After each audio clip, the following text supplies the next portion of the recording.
সেই সে রাধারানী থেকে আমার বাম পাশে স্থির হয়ে গেলেন।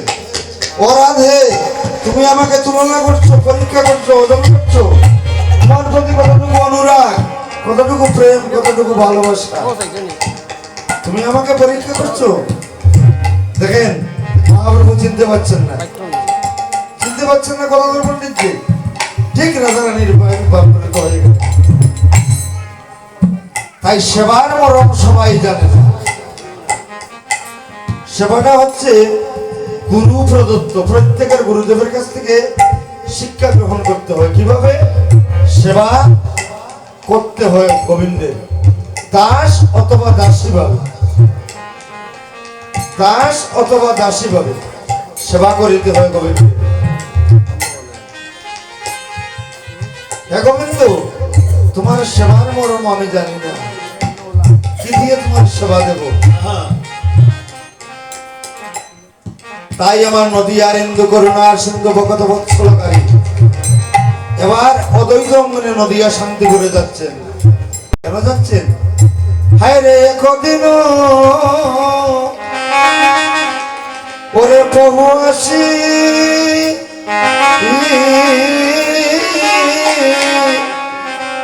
ও অদ্বৈত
নিত্যানন্দ প্রভু, শ্রীমন মহাপ্রভু আর শ্রী অদ্বৈত প্রভু,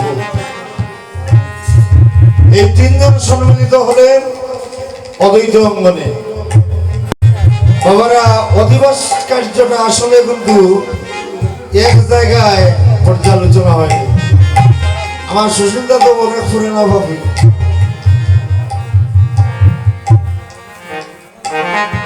অদ্বৈত অঙ্গনে অদ্বৈত মন্দিরে হয়েছে বিচার হরিনাম মহাযজ্ঞে।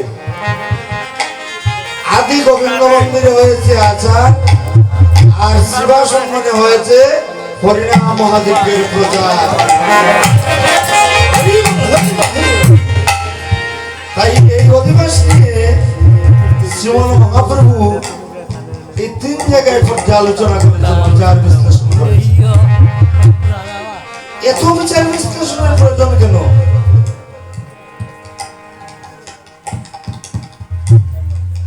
যেমন উদাহরণস্বরূপ থেকে গাভী দহন করে আমরা দুধটা নেই না, মায়েরা সেটাকে জাল দেন, এরপরে তার উপরে সর বসে, সর থেকে কি হয়? ননি হয়, ননি থেকে মাখন হয়, মাখন থেকে ঘৃত হয়, সার বস্তুটা উদ্ঘাটন করা হয় না? মহাপ্রভু বললেন কলির জীবের জন্য যদি এতটুকু ত্যাগ স্বীকার করলাম,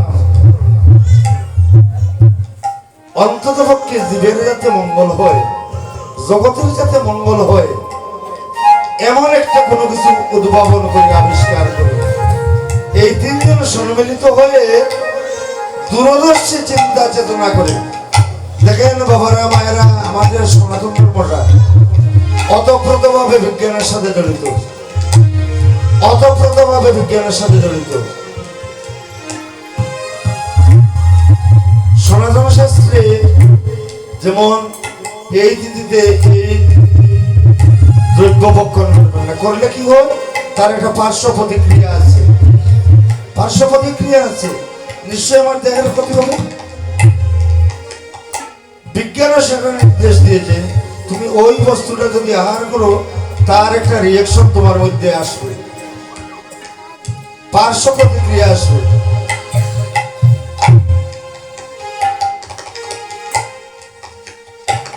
এর জন্য দূরদর্শী চিন্তা চেতনা করিয়া মহাপ্রভুর শিক্ষা স্টকটা দেখেন চৈতন্য চরিতামৃতে, কি দূরদর্শী চিন্তা চেতনা মহাপ্রভু। যে আজকে করলাম কাল সেটা হুট করে নাকচ করে দিবে একজন আসিয়া, হবে না। দেখেন কত শত শত বছর আগে মহাপ্রভু এই হরিনাম মহাযজ্ঞের বিধান প্রণয়ন করেছিলেন, সেটাকে কেউ প্রত্যাখ্যান করতে পেরেছে, বাতিল করতে পেরেছে? না, পারেনি, পারবেও না। এমন ভাবে সংবিধান করেছে।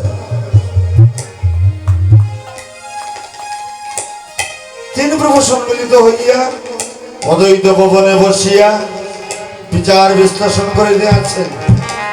এবার অদ্বৈত প্রভু কি? অদ্বৈত প্রভু হচ্ছেন দেবাদিদেব মহাদেব।